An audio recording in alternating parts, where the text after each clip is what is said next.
In this video, I'm going to show you how to connect your Google router to your computer using an Ethernet cable. This is a simple and reliable way to set up a stable internet connection.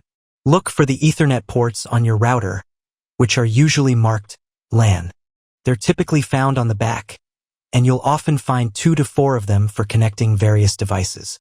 Next, connect one end of an Ethernet cable to the LAN port on your router. Connect the other end of the Ethernet cable to your computer's port, typically found on the side of laptops or at the back of desktop computers. Your computer should automatically detect the connection. If it's not working, check to see if your router is turned on and set up correctly. In the video description, you'll find a tutorial on how to optimize your Google router for improved performance, along with other useful guides.